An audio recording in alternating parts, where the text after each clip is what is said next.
Then last week, we had a conversation. We started a new series. This is not clean enough for me. We're going to go to this side. Here we go. All right.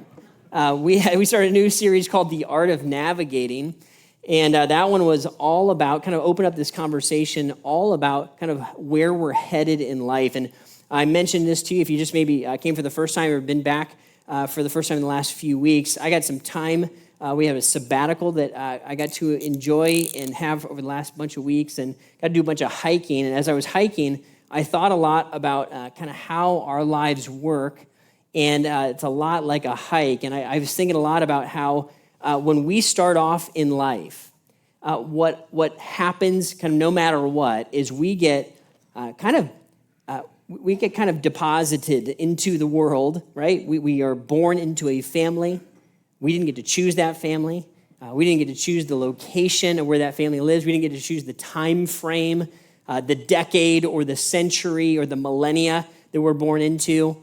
We didn't get to pick our genetics, right? There's a bunch of things that we didn't get to choose, and that's a reality, right? We kind of start with a deck of cards, right? We start with a hand, and then what happens is fairly quickly as we start to grow and make decisions, we begin to determine how to use what we have been given, how to use our time, how to use our energies, how to use our money, what decisions to make, what to prioritize, what kind of people we want to spend time with, and what kind of people maybe we don't want to spend time with.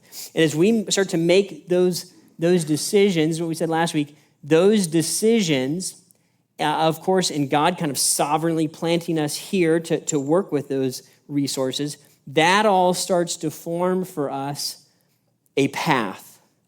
It puts us in a trajectory. And whether this is the weird part, whether we realize it or not, we have formed and are on a path somewhere. We don't recognize it because we're just kind of living in our day, working through, making decisions, doing the next day, not a big deal. But as we add those all up, that is forming a lane that we're in, a path that we're on, and that path is leading us somewhere, right? And that destination that we're heading towards is a pretty big deal. And what we said last week is this. We said what the Bible lays out as it kind of describes the trajectories that we're on is really two big destinations.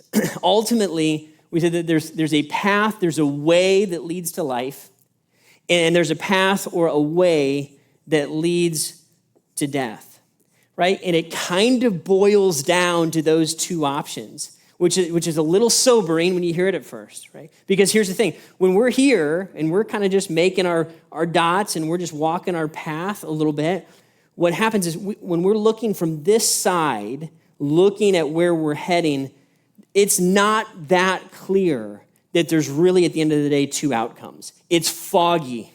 Right? It's foggy. As we stare into our future, it's foggy. We don't know which kind of way to take. We don't know what decision to make.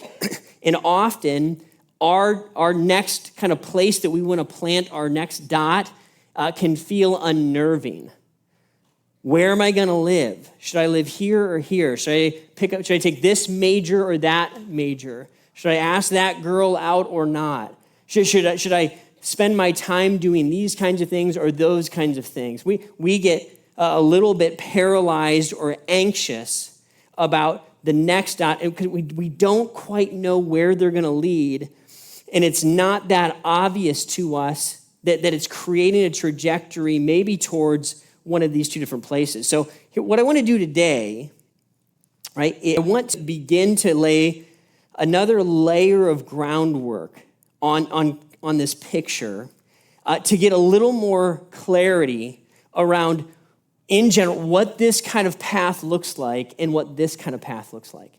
And over the next bunch of weeks, what we're going to do is talk about what does it look like when I encounter a fork in the road and I have some decisions to make. How do I process that fork?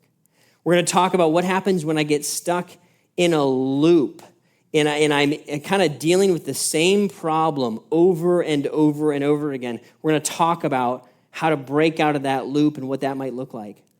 We're going to talk about how to deal with drift as I'm establishing my path. But really what we need is we need this conversation to kind of frame the rest of the conversations. And we're going to just take our time and keep adding kind of layers to this picture. And what we said last week is we don't often think this way because we're so into whatever it is we're doing. But this conversation is a big deal. And it's a big deal because at the end of the day, your life and my life, they actually matter quite a bit. And one of the things we talked about, if you missed last week's conversation, really encourage you to catch up online. One of the things we said last week is that there are a whole bunch of people that have gone before us, and some of those people chose, through great courage, this path. And those people, the Bible says, those people form a great cloud of witnesses. And those people are cheering for you and for me to choose faith and to choose to walk in courage, to not be cowards, to not succumb to the pressure of the masses to draw us into what kind of forms the normal. They're cheering and saying, we ran our leg of the race. It's now your turn. Your life is happening. Your path is forming. This is the time that you get to run your race. And so that's why this conversation is such a big deal, is our lives and our paths and our stories are being formed, and we have a tendency to underestimate the value of our one story of radical faith and courage. And I would argue this, that one person deeply and completely devoted to listening to the voice of God and following him, even though it's deeply imperfect, their life and their life impact will be far greater than they could ask, think, or imagine. It's unbelievable, really, when you look back over history at the people that have chosen to really think seriously about this and be courageous in it. Their stories often are the ones that impact people in ways that are kind of beyond comprehension. So what I want to do today is start with a passage I think is very helpful for us to begin framing the conversation. And here's where we're going to start, is in Romans chapter 12, starting in verse 1. And the Apostle Paul, leader in the early church, he says this, he says, "Therefore, I urge you, brothers and sisters, in view of God's mercy, to offer your bodies as a living sacrifice, holy and pleasing to God." He says, this is your true and proper worship. So whenever you bump into this word, we said this last week, therefore, you should always go backwards. Right? You should always go deeper back into the passage. And let me just give you kind of the big picture of what's happened is that the Apostle Paul in the book of Romans has spent a whole big chunk of time, basically 1 through 11, chapters 1 through 11, laying out how God has gone to unbelievable lengths to reach out to you and I, to humanity, how we've rejected him, and then he ultimately went to the greatest possible sacrifice that we can imagine by sending his son to put on skin, to live a perfect life, to have kind of perfect dots, so to say, and then give his life as a ransom for you and me, to pay for our imperfect dots, our imperfect choices, our sinful attitudes and decisions. And it's in view of the mercy that he has offered us in the person of Jesus. He says, in view of all that reality, here's what I want you to think about you. He says, I urge you, brothers, sisters, in view of all that, to offer you. So you want me to give my money? No, not really. You want me to just offer that? No, he wants you. He wants you to offer your body, your affection, your attention, your heart, your hands, your feet, your mind. Offer yourself as a way to say thank you to what God was doing here in Jesus. Because I can't pay for this. I can't pay him back. There's no way to go back and say, hey, I'm gonna match you, God, in your depth of gifting and kindness to me. It's immeasurable. I can never pay it back. I can't earn what Jesus did. It's a free gift. He paid for it on the front end before I did anything good to earn it. So what can I do? All I can do is say thank you. That's worship. What's worship, Ryan? Is worship coming here on Sunday? Yeah, and? Is worship just singing songs? Yes, and? Here's what Paul's saying. Here's worship. Worship is what you do with your dots. Your everyday, Monday morning, how I go to work and go to school and think about relationships. Offer yourselves as a sacrifice. I'm giving me to say thank you to you. And that is my worship. It's me laid down. So this is your true and proper worship. This is pleasing to God. Now, he keeps going. He says, do not conform to the pattern of this world, but be transformed by the renewing of your mind. Then you'll be able to test and approve what God's will is, his good, pleasing, and perfect will. So he's going to say, hey, there's a pattern. There's a way that is kind of the way of the world. And listen, when he says the world, he's not talking about, very important. When he says don't conform to the pattern of the world, he's not talking about not joining in and having a relationship and being with people. We'll talk more about that. What he's saying is there's a way that is typical and normal, and I don't want you to go down that road. I want you to be renewed in your mind. When you say yes to Jesus, what happens is there's a completely new way to think, and this new way becomes this set of opportunities and a way to go. This is the will of God that begins to open up to me. He says, I want you to abandon this, have your mind renewed, and be open to this. Right? He says, then you're going to be able to test and approve what God's will is, his good, pleasing, and perfect will. Now, I didn't grow up in the church, and for whatever reason, when I accepted Jesus in college, this passage was really popular at the time. It showed up in a bunch of different messages right away. Maybe it was just me and my experience. And I remember hearing this and not really knowing what are we talking about when we talk about God's will. And I felt this enormous amount of pressure to figure out, what are you talking about? What are you saying when you say God's will? Do I need to sift through sifting for gold, trying to find the answer to my question, which car should I buy? It's the magic nugget and I found it. It's the magic 8-ball and you shake it and you ask every question of what you should do with your life and there's only one right answer and you got to go find it. Right? I don't know if you guys have ever felt that way before. I felt like that a lot. Am I going to go to this school or that school? Am I going to make this decision or that decision? Am I going to do the will of God in my decisions or not? Am I going to miss the one person that I should interact with on this day or not? Am I going to miss the one opportunity that God has opened up or not? And there was an enormous amount of pressure. You ever feel like that? You ever feel like I'm going to make the wrong call? Should I take this job? I don't want to mess up God's will for me. And it felt like there was a one right answer. And if I messed it up or missed it, I'm semi-doomed. Right? Here's the thing. It doesn't work that way really at all. We were out hiking a bunch. I told you guys some of this story last week. That we went on this short hike, my family, so 4 kids, Lori and I, out west, and we thought it was going to be about a mile, the hike. So we brought about a mile's worth of water, and it's 98 degrees-ish, right, where we were, very hot. And so they're drink lots of water, take water. We're it's a mile. We can each have 1 water. We're going to be fine.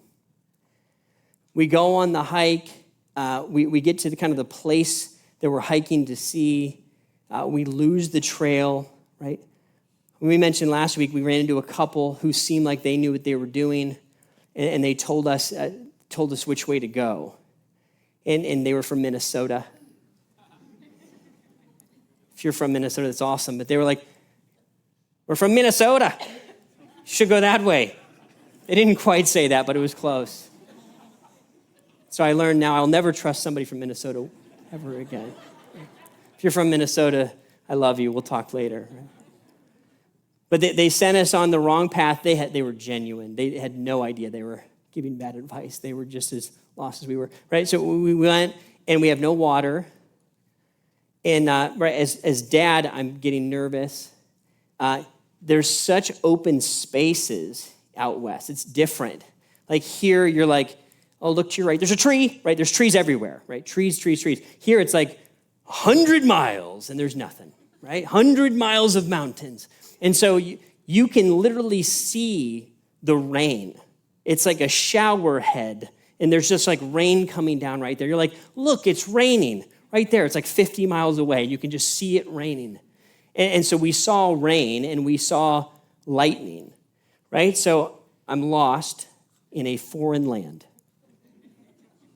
I have no water for myself or my 4 children, my wife.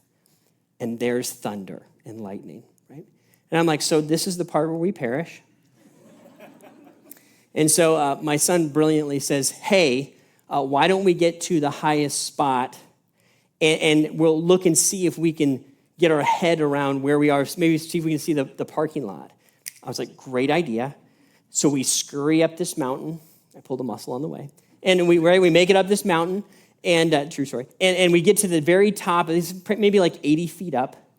And as sure as you get it, as soon as we get to the top of this thing, all of a sudden, you get amazing perspective. It becomes super clear that the parking lot is that way. It's not that way. It's not that way. It's that way, right? So now all of a sudden, we're both able to take a big, deep breath and go, we're going to be fine. Guess what? We still don't know what path to take. We still haven't found a path. Here's what we have. We have a direction. We have a direction. And so now when we make it all the way back down, what we can know is we're probably not going to take the perfect road directly to the parking lot. But even if we have to do some of this, guess what? We're going to make our way to life. We are going to live, right? There's going to be water. There's going to be a van. We're going to go to sleep at night. It's going to be dry. It's going to be amazing, right? It's going to work. And at the end of the day, that's exactly what happened. We got down and we found our way back because we knew the direction. And guys, here's the thing. This line right here is the pressure that you and I feel, I think, to be perfect and to get everything absolutely perfect in life. To get it really, really right. The only one who ever got it really, really right, listen, is Jesus. Everybody else is doing some form of zigzag. Is that encouraging? I hope that's encouraging. And if you're looking at me and you're like, Ryan, I got the perfect line, you have a problem, right? Let me just tell you, you got a problem. All of us are going to zigzag our way through. And the key thing is to find our way moving in the right direction, right? And that's the question that should consume us is, which way am I headed? And a big part of asking which way am I headed, which is the direction that I want to move towards, I got to know kind of the opposite. What's the direction I want to move away from? And that's where Paul's going to look and say, don't conform to the pattern of this world. Don't just look at what everybody else is doing and mimic that. Wake up and think about what you're doing and make sure you're headed in the right direction. Here's what John would say in 1 John 2. He says, do not love the world or anything in the world. If anyone loves the world, the love of the Father is not in them. For everything in the world, the lust of the flesh, the lust of the eyes, and the pride of life comes not from the Father, but from the world. Big deal. When John says the world, he is not saying, when he says don't love the world, he's not saying don't love people. We already know that Jesus laid down his life for the world, for people. We're supposed to love people. We're supposed to love each other. When he says don't love the world or anything in the world, what he's talking about is don't attach your heart to the normal stuff of this world. And then he describes it, and he describes what marks this path is lust and pride. And here's what lust and pride sound like. Lust and pride try to take and use. I have legitimate, real needs and desires that I have in my life. And what I'm going to do is I'm not going to trust God for this. I'm going to go get those solved in my own strength and power, and I don't care who it hurts on the way. And I want what I want, and I'm going to have what I'm going to have, and I'm going to kind of beat my chest along the way. Listen, before I knew Jesus, my life was completely marked by these two words. I know this path intimately. And here's the grace of God. If you're on this one right now, when you wake up and realize that this leads to nothing but death, not only is it wrong, but it's also bad for me. And that the lie of lust and pride, that if I have what everybody else says I should have, and if I go take whatever I want to take, rather than giving and trusting God to take care of me, that I'm going to have my needs met. The lie goes like this. If you get a certain situation and you get everything you think you want, then you're going to find what you really are looking for. Here's what I've found in my own experience and in the experiences of people that I've talked to, is the people who thought when they got rich or they got famous or they got their thing met or they took enough from other people, they were going to find what they were looking for. You know what they found? Death. They found death. Not that there's anything wrong with having resources or being known, but when I run down the path of lust and pride to get my needs met that are legitimate and real, what I'm going to always run into is some version of death. Because here's the thing. Here's what you're really looking for. Here's what you're really looking for. More than everybody knowing your name or having $5 million in the bank or having everybody do exactly what you want. You know what you really are looking for? What I'm really looking for? What you want, what I want, is joy. I want peace. You know what you want? You want freedom. You want the ability to live and operate without being controlled by anybody. But when you decide to submit yourself to other people, it's your decision. Because you're doing it out of reverence for somebody far more trustworthy. There's a joy here. There's a peace here. There's a freedom here. This is the stuff that Jesus promises when he says, I've come to bring life and have it to the full. It's not just circumstantial. It's deeper than that. It's internal. It's in me. And Jesus would look at us and say, I know you have needs here. Faith is looking at me and saying, trust me to relieve your shame. Trust me to forgive your sin, to relieve your guilt. Trust me to be the source of your joy and the source of your peace, to bring you freedom. Don't go down the road of trying to take it. That way leads to death. Make sense? And even as I'm saying this, I think you can probably put the pieces together of how common this message is, how prevailing it is, kind of how rare this one is. And Paul would look and say that renew your mind so that you can see the path. You see, Ryan, what does this path look like, man?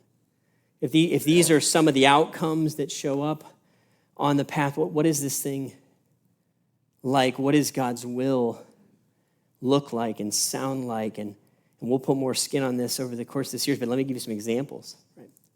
As you go deeper into the passage of Romans 12, here's what you're going to find. You're going to hear Paul put more and more color on this path. Here's some examples. Here's what he says. 12:3 of Romans. Don't think of yourselves more highly than you ought. Recognize that you, like me, we are people that God had to come and die for. That's how bad it was. Don't think of yourself more highly than you ought. You got some money in the bank, or you got a car that's enviable, neat. It's neat. Don't think of yourself more highly than you ought. Don't forget, right? You do that, and you're on the right ball. You're in the right ballpark. You're on the right path. He says, love must be sincere. Look sincerely at the people around you and choose to find a way to love them and love them from the heart. Be devoted to one another in love. Operate like a child of God, because that's what Jesus says you are now when you cross over and begin this path and it opens to you. He says, never be lacking in zeal. You facing a decision right now? Does that decision feel heavy? How's your zeal for Jesus? How's your zeal today? I know because I've been there. Guys, I've messed this up 1,000 times. When I'm stressed out about a decision and I feel like it's the most important thing in the world, am I going to go here, going to there, I can't sleep at night? You know where my zeal is? It's on empty. My zeal has been on empty before. Oh yeah, Jesus thing? Kind of forgot about that. How's your zeal? Never be lacking in zeal. Fire that back up, and all of a sudden we realize, this decision isn't even that important. It matters. I should do my due diligence. But man, it's not nearly as important as what's going on over here. Patient in affliction. When I'm in the middle of suffering difficulty, am I embracing that in such a way that I know that Jesus is intentionally burning things into my heart and my life and my character? He's making me something that he intends for me to become. Faithful in prayer. Here's the thing. The decisions, the zigzags, they don't matter nearly as much as me seeking God in the process. As the arrow cutting back to the middle. That's what matters. Am I faithful in praying for people and asking God for leadership and guidance? So share with the Lord's people who are in need. Right? If I'm feeling stressed out about resources and one of the best things I can do is rather than worry and take and hoard, the Lord would look at us and say, hey, why don't you try giving? Give to each other. Give to the Lord's work. Trust me. And you'll detach the hold of money from your heart. It goes on, bless those who persecute you. Here's a reality. If you're seeking Jesus today, you just have to square off with this reality. If you're considering following Christ, you have to know this is coming. If you're a follower of Jesus today, you have to know this is part of the reality. Anybody who leaves this path and says, I'm going to go over here, you're going to get heat for that. How could you not? If everybody's kind of doing this and this is what's normal, and you choose to switch paths, how could you not get heat for that? You are doing something very strange. For a long time in America, somehow, this general path felt more normal, and today it feels abnormal, for whatever it's worth. Today, you feel the heat more and more when you abandon this path and choose a path of faith. Here's the thing. I think what God would call us to, what marks this path, is not an arrogance. Listen, not an arrogance,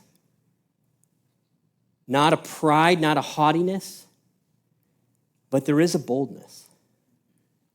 There's a boldness to go do it differently, to live differently.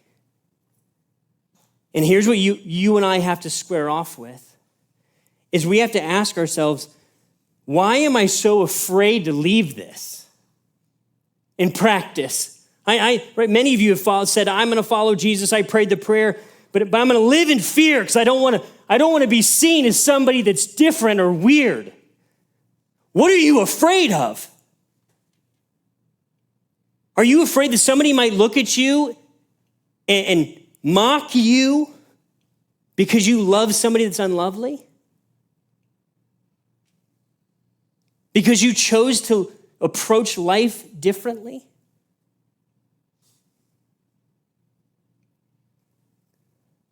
Is it that hard to break out of the pressure of doing what everybody else is doing? Because we know normal's really awesome, right?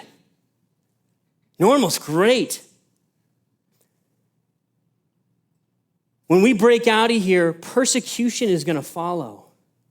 And here's the temptation is to, when I'm persecuted, is to hit back. Man, is it tempting. It is nothing scratches at my pride more than if somebody attacks me. Oh man, I just want to punch back so hard, right? Jesus says, hey, instead of doing that, I want you to bless. I want you to bless. I want you to give kindness. I want you to pray for those who persecute you.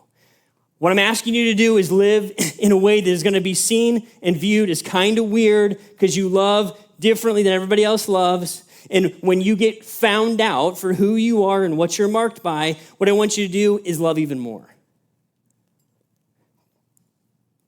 Bless those who persecute you. Live with each other in harmony. Oh my. Just getting about doing that one, I wonder how much anxiety would be removed from our lives if we just squared off with harmony. I gotta leave this job because this person, man, I can't stand that person. Is the job about really making the best use of your life, or is it about getting away from disharmony? See, when I square off with the thing God is asking me to do, all of a sudden, the actual zigzags in between become a lot clearer. Oh, it's really not about the job. It's about a relational breakdown. It's actually not about, it's not about this. It's about fear and not squaring off with something difficult God is asking me to do. It's about running from a hard situation or getting away from a hard relationship or dodging something that I know I need to deal with. And if I was honest about this path and focused on that, then the decision would get a lot clearer. Live with each other in harmony. Here's a good one. Do not be proud, but be willing to associate with people of low position. Oh my. Don't forget where you came from. Don't forget who you are. Don't you know God's passion for the least of these? Don't you know how much he loves those who are in wreckage right now? Don't you be proud. I don't like hanging out with those people. Do you know what they do? Do you know how they smell? Wait a minute. Wait a minute. The Lord made himself low, and he was willing to be with people in low position. Not repaying evil for evil. When evil comes, and it will, blessing, love, response, Doesn't mean there's never room for a confrontation. Those are going to happen, and they should, and sometimes they need to be dealt with strongly. But not in evil, not in vindictiveness, in honesty and in love and in passion. As far as it depends on you, live at peace with everyone. What's my part to own? Do I have a hard conversation to steward? Do I need to move towards something? Live at peace with all people as far as it depends on you. See, when we just do the clear things that God is asking us to do, sometimes that solves the answers in the zigzags for us. It makes them clear. What at the end of the day God is driving at is here's the thing, is he cares a whole lot more about my why than he does the what.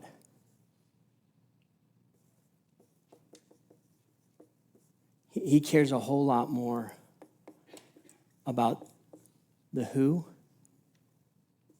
than the where. See, it's the heart. Far more than the how. I tend to think that the logistics are what's really important.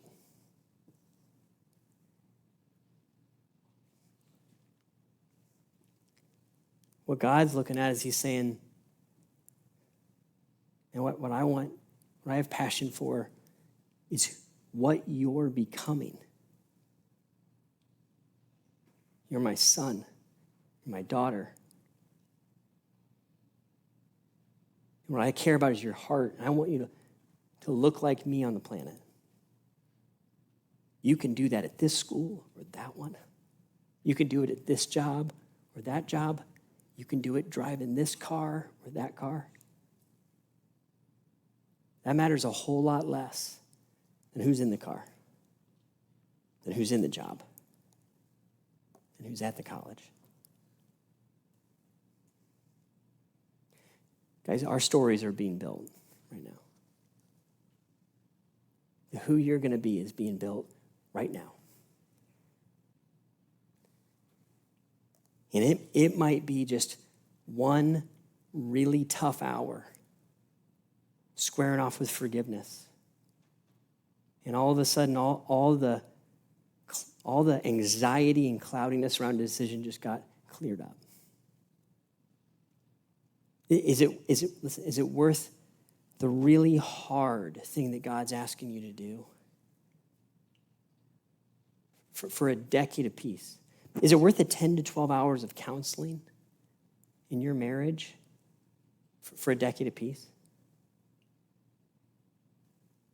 Is it worth a year at Restore to have 40 years of sobriety? Is it worth one really hard thing?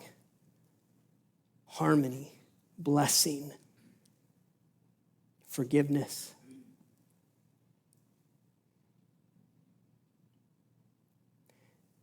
That I might walk in the way, joy, peace, and freedom. Guys, here's the thing. Both these paths, you just need to know this, both these paths are hard. This one's hard because there's death at the end. This one's hard because there's pain involved. You get to pick which hard you want. Which hard do you want? I'll take the hard that leads to life, please, for $500. What hard do you want? You want a hard that leads to death? Well, it's popular. Everybody's doing that. That's cool, man. That's up to you. I would advise against it. I would advise courage for a better way. The possibility of different. Aren't you done? Aren't you done with this yet? You have your fill? I had my fill. I had my fill. It is bankrupt. I went far enough to know it is death. Are you done with death? The man came to give life. Do you want life? You can have it. The path is beautiful. It's hard, it's crazy, but there's joy on it. And there's friends you can find. There's a family in it. And relax. Even if you mess it up, there's grace to come back on the path, right? Lots of room. I get to choose which path I want. So do you.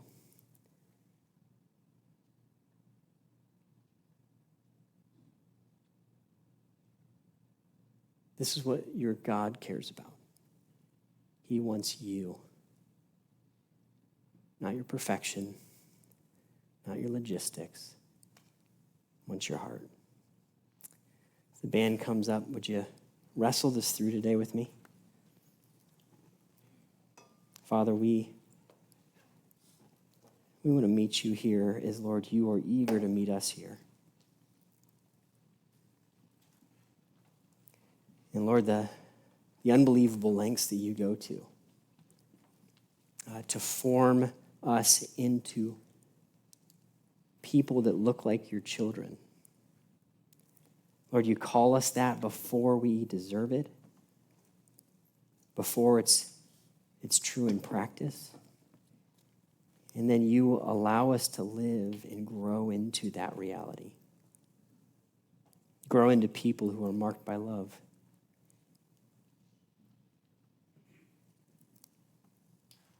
People who look like you, who bless instead of curse.